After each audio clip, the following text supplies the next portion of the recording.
Hi, this is Tom with a quick tip for Revit, and today I will show you how to add custom surface edge pattern to your project. I will also talk about the difference between adding drafting pattern type and model pattern type. Okay, let's get to it. I have this sample project of a single room, and on this wall I have this panel, and this part of the panel is wood. So when I take a look at the elevation looking at this wall, I would like to have this wood with a certain surface edge pattern. So when I select the panel and I choose the material, you can see that it's wood oak and it has got none surface pattern assigned to it. When I'm not happy with the patterns that I have in my template, I can download these surface pattern on the internet. There are several sites that offer custom edge patterns. I will be using this one called catchet.com, which offers free surface patterns, and I will go to wood edges and I will choose let's say this one, and I will download the file and I will download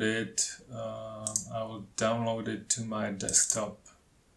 Okay, so now on my desktop there's this file which is .pat, and when I click on it, it's just a ordinary text file.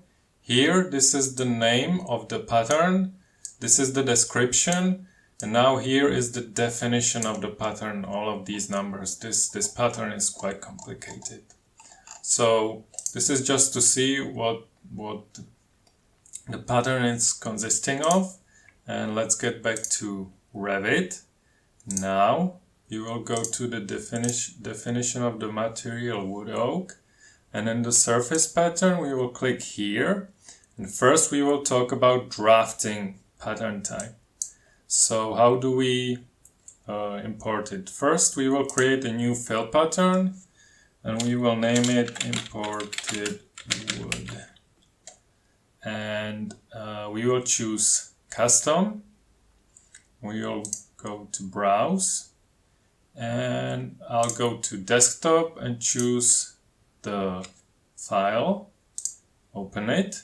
Now sometimes you can see already here in the preview, you could see the pattern, but sometimes you don't. When we try to click OK, Revit will warn us that the pattern with the values I have supplied is too large, so I have to make it smaller. This depends on how the pattern is defined. So I will make it smaller, so the import scale I will change it to 0.1. And it's still too large. This is kind of hit and miss. You have to sometimes try when you don't know how the pattern is, how the file is defined. But you can see that when I have set the scale to 0.01, I can already see the preview.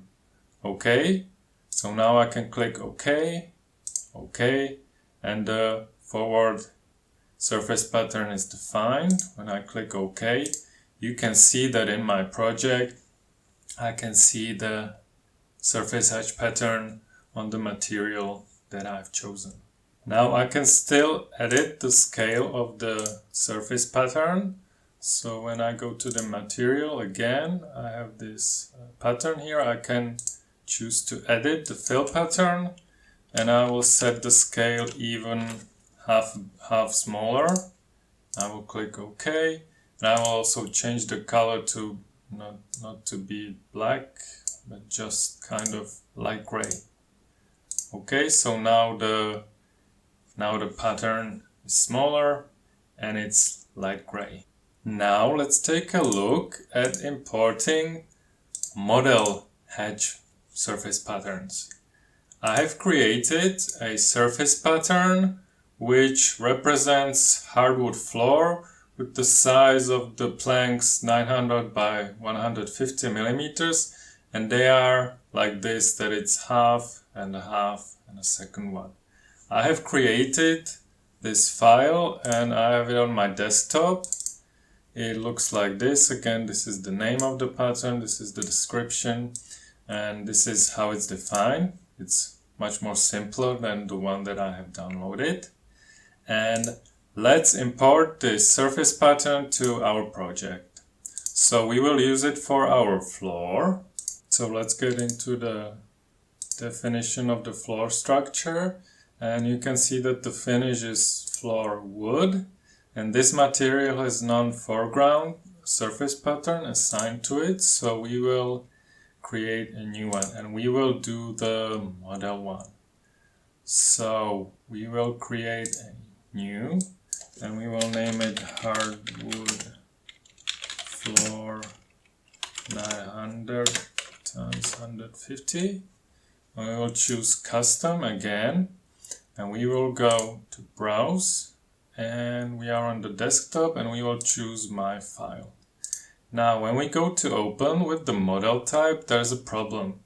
Revit tells me no model type patterns found. Creating custom model surface pattern is a bit more difficult, so in the file that defines the hatch pattern, under the name we have to add a new line, semicolon, %, and we have to type equals model, so that the Revit will know that this surface pattern is model type.